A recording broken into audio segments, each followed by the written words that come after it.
Je me sers un thé et nous allons commencer. Bonjour à toutes et à tous.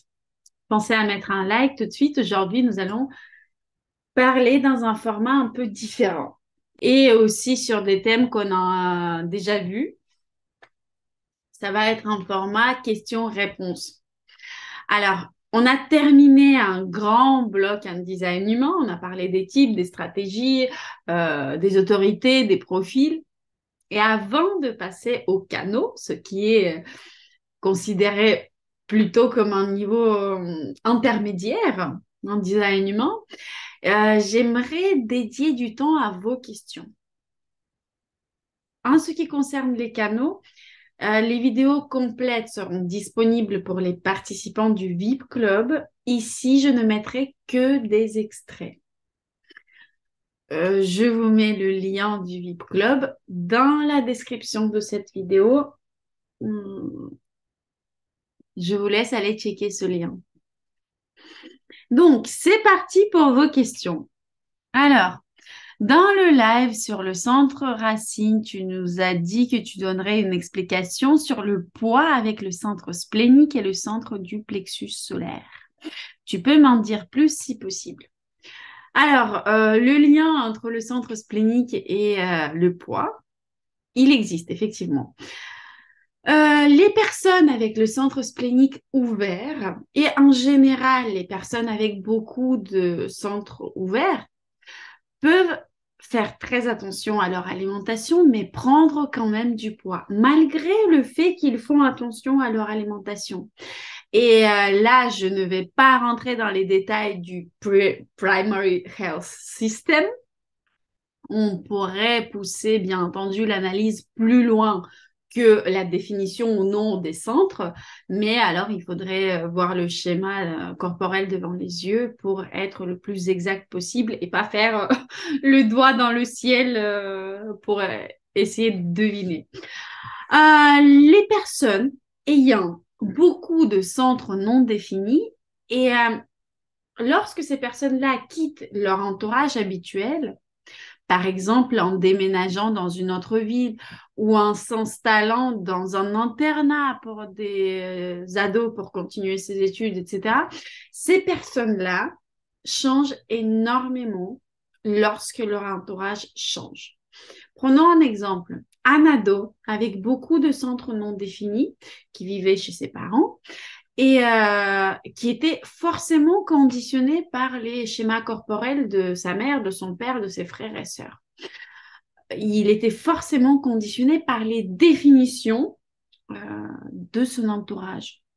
Et d'un coup, il déménage et il se découvre à travers soit son nouveau entourage ou bien encore à travers sa solitude. Donc, d'un côté, il va s'agir des ressentis nouveaux et palpitants peut-être, mais d'un autre côté, ça va vous demander une certaine capacité d'adaptation. Comme d'habitude, je commence à répondre à la question de très loin. Donc, oui, effectivement, les personnes avec beaucoup de centres non définis, ce sont les personnes qui possèdent cette capacité à s'adapter aux nouvelles personnes, aux nouvelles circonstances, aux nouvelles émotions, etc. Et plus vous avez de centres ouverts, plus flagrant sera ce changement. Vous m'avez compris, le changement entre quand vous avez vécu dans votre foyer et quand vous avez changé votre entourage habituel et vous avez déménagé. Dans notre exemple, j'ai donné l'exemple d'un ado qui, par exemple, parti à Paris pour ses études. Maintenant, le centre splénique. Le centre splénique est celui qui est responsable de votre santé. C'est normal. En parlant du poids, si le centre splénique n'est pas défini et si vous vous rendez compte que votre santé a pris un coup d'un coup, et bien entendu que l'augmentation du poids est un signe d'un dysfonctionnement dans le corps, alors prêtez une attention particulière aux personnes qui vous entourent. Trouvez un entourage qui est en bonne santé. Passez du temps avec des gens pas forcément sportifs, mais qui sont déjà en bonne santé. Je ne sais pas, les amateurs du jogging matinal ou alors ceux qui pratiquent la plongée, je vous parle de la plongée parce que toutes les personnes qui pratiquent à fond la plongée, ce sont des personnes qui ont un excellent équilibre de vie et qui se trouvent tous en bonne santé et qui prennent soin de leur santé. Vous devez passer du temps avec un groupe de personnes qui est déjà en bonne santé. Je mets l'accent en fait sur ceux déjà en bonne santé parce qu'il y a des gens qui se soignent et qui sont malades et qui passent leur temps à parler de leurs maux et je sais pas du nouveau complément alimentaire à tester, etc. Et il y a des gens qui sont déjà en bonne santé. Donc vous, c'est cette deuxième catégorie-là qui vous intéresse. Donc en côtoyant de telles personnes, vous allez vous rendre compte que peut-être ce que vous mangez n'est pas une nourriture saine. Effectivement, vous avez déménagé à Paris dans le cas de notre exemple et vous mangez tout le temps au McDo avec votre nouveau copain. Mais sauf que en étant dans le nouveau entourage, vous pouvez ne pas prendre conscience de ce fait-là.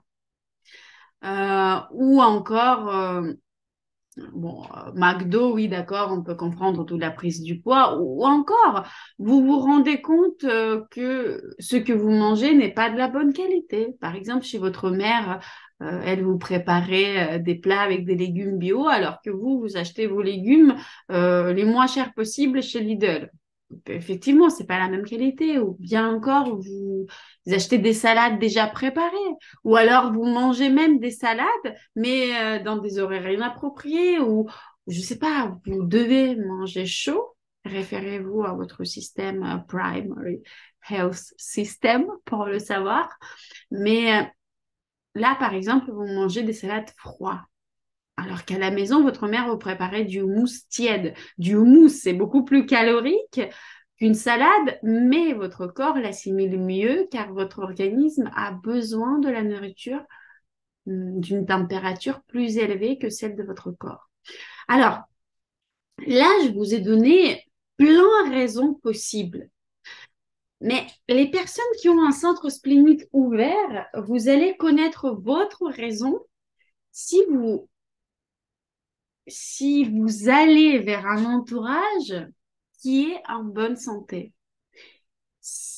Rien que d'avoir cet entourage autour de vous, de le voir peut-être pas régulièrement, mais aller 2, 3 fois par semaine, ça, ça vous donnera ce recul pour vous permettre la prise de conscience de ce qui ne va pas et pour vous tirer vers le haut, vers la bonne santé dans notre cas. Donc, les chères personnes avec le centre splénique ouvert, allez vous trouver le bon entourage pour avoir la capacité de comprendre quel comportement correct il faut que vous adoptiez envers votre corps. Cette prise de conscience sera simple si vous êtes bien entouré. OK? Ensuite, on va voir encore 2 questions. Je garde celle que j'adore pour la fin. Celle que j'adore, pourquoi je l'adore? D'un côté, on me la pose souvent lors de la consultation. Pas souvent, mais ça arrive. Et de deux, je la trouve très intéressante parce que on pourrait croire que la personne essaie de remettre le système du design humain en question. Bon, bref. D'abord, troisième question. Lors de mon intervention au Festival du design humain, on a vu les types de votre PHS. C'est-à-dire qu'on a vu un par un la signification de la ligne qui se trouve ici, dans le cercle. Pour ce qui est du triangle, on n'a vu que la division en ton gauche et en ton droit. Mais bien sûr que chaque ligne a sa propre signification. Vous étiez nombreux à me demander la signification des chiffres dans le triangle. Donc, je suis en train de faire un cursus sur les variables où nous allons voir la signification de chacune des 4 variables La signification de la ligne dans la couleur et dans le ton pour chacune des variables. Donc, je suis en train de faire ce cursus. Je suis générateur manifesteur. Donc, je ne fais pas que ça. Et je pense que ça va me prendre un peu de temps parce que il faut que je structure le tout correctement de sorte à ne pas vous envoyer une encyclopédie, quoi. Voilà, il faut que je mette de la vie dedans et pour ça, il faut que je trouve des exemples qui illustrent un max de choses et surtout, j'ai envie de faire un montage vidéo pour vous expliquer tout visuellement, pour illustrer tout ce que j'explique. C'est ce que j'ai déjà fait dans mon cursus sur les lignes. Ceux qui l'ont acheté savent de quoi je parle. D'ailleurs, le cursus sur les variables qui, j'espère, verra le jour en été, idéalement, alors moi, je me suis fixé la deadline avant fin mai, pour le lancer début juin. Motivez-moi avec vos likes, avec vos commentaires. Donc, ce cursus, quand je vais le lancer, il sera d'abord disponible uniquement aux personnes qui avaient acheté mon cursus sur les lignes. Parce que ce sont les sujets qui se suivent et je préfère le vendre à des personnes qui ont déjà une certaine base en design humain euh, plutôt que en fait, de répondre à beaucoup, beaucoup de questions des personnes qui ne sont pas encore peut-être prêts à cette information. Donc, je ne sais pas comment je vais articuler le tout. En tout cas, certes, les personnes du VIP Club auront accès à ce webinaire, à ce cursus. Ce ne sera pas un seul webinaire, il y a pas mal d'infos à voir. Et les personnes qui ont déjà acheté mon cursus sur les lignes, le lien dans la description de cette vidéo, auront aussi accès à ce cursus. OK? Il reste 2 questions. La personne, elle me demande, j'ai la ligne 3 dans mon profil, mais je ne pense pas que je me trompe plus souvent que la moyenne. Par contre, mon mari du profil 6-3 fait rarement des choses bien dès la première fois. Donc, alors, cet aperçu de soi-même est très simple. Tous les profils qui contiennent la ligne 3 ne doivent pas se persécuter pour les erreurs faites. On ne va même pas parler des erreurs faites, mais de l'expérience acquise. Sinon, bonjour la dépression. Par contre, la perception d'extérieur est justement celle que tu décris pour ton mari. OK? Et ensuite, je suis générateur, profil 4-6. Je voulais poser une question sur la réponse intérieure. Très souvent, je n'ai vraiment pas envie d'aller à un événement, mais quand je me force et je m'y rends, le résultat est plus que satisfaisant. Je rentre chez moi et je me dis, heureusement, j'y suis allée. Ça peut concerner un événement, un voyage, même un nouveau travail. Alors, comment ça se fait qu'initialement, je n'avais pas de réponse intérieure et qu'au final, tout s'est bien passé? Alors, je dirais, ce que je vais te dire, je te le dis sans voir ton schéma corporel, ok? Et sans le voir, je dirais que tu as une certaine peur concernant tout ce qui est nouveau. Et si vous avez vu mon cursus sur les lignes, et si vous avez bien écouté la description de la ligne 4, vous pouvez avoir en tête cette réponse vous aussi. Une certaine peur de tout ce qui est nouveau, rencontrer de nouvelles personnes, partir en voyage dans un pays qu'on n'a jamais visité, ou je sais pas, aller à un nouveau travail avec les gens qu'on ne connaît pas du tout. Il est donc très important ici de ne pas se tromper entre l'absence de réponse intérieure et une protestation intérieure. Une protestation est la jonction entre un comportement inné et la construction sociale à laquelle un être humain fait face au cours de sa vie. En fait, c'est un espèce de paradoxe entre ce que vous voulez et vos idées reçues, on va dire ça comme ça, Et ce certain paradoxe, il crée un bouchon et l'énergie ne circule plus. Et en fait, quand on observe une réaction trop prononcée que tu transmets dans tes mots, n'est vraiment pas envie ou je me force, tu vois bien qu'il y a une charge positive ou négative, plutôt négative, là dans ton cas, ces paroles ont une charge émotionnelle. Lorsque c'est la manifestation de cette fameuse protestation intérieure, lorsque on manifeste ce conflit intérieur, il y a justement cette charge-là. Parce que quand tu as la réponse intérieure, si elle est absente, tu passes devant une chose où tu refuses quelque chose, tu refuses une invitation, tu refuses un job, sans que cela provoque des émotions quelconques chez toi. Tu passes devant. Ça t'est égal. Parfois, tu le remarques même pas. On t'a invité à un anniversaire, tu as dit non, et après, il y a une copine, moi, ça m'est déjà arrivé, qui vient me voir et qui me dit, mais t'as dit non d'une façon j'ai peur qu'elle se blesse, oh là là. Bah oui, voilà, ça passe inaperçu pour moi. Je ne prête pas attention à ce fait, à cette réponse négative parce que ça provoque pas d'émotion en moi, ça ne me donne pas d'énergie, donc je reste comme je suis habituellement. Tu comprends? Vous comprenez? Mettez un like si vous comprenez ou un petit commentaire si vous me suivez jusque-là.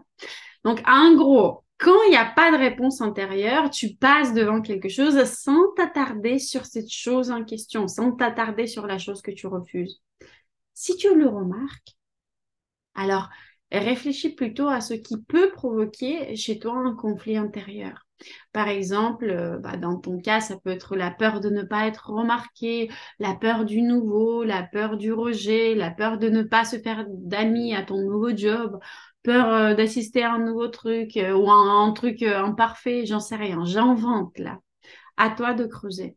Je vous rappelle une chose importante, la réponse intérieure positive est une arrivée d'énergie pour faire telle ou telle chose. Donc, si vous avez des papillons dans le ventre en pensant à un truc, ou si vous avez peut-être, dans le cas de protestation, des émotions négatives, c'est que l'envie est là. Mais que par-dessus, on a la couche de croyances limitantes, on a la couche des peurs, etc. Donc, pour entendre sa réponse intérieure, ne vous basez pas sur vos émotions, mais basez-vous sur l'énergie ou l'absence d'énergie dans votre corps. OK? Il me reste d'autres questions, mais on va s'arrêter là pour aujourd'hui. Mettez un like si ce format vous a plu. Partagez cette vidéo avec les personnes que vous aimez, qui vous sont chères. Mettez un petit commentaire, encore une fois, concernant le format, parce que j'ai une longue liste de questions, une dizaine de questions encore. Et si ce format vous plaît, eh ben, pour la prochaine vidéo, je vais faire le même format avant de commencer les vidéos sur les canons. Ok, je vous embrasse tous. Je vous souhaite une bonne journée et un excellent week-end.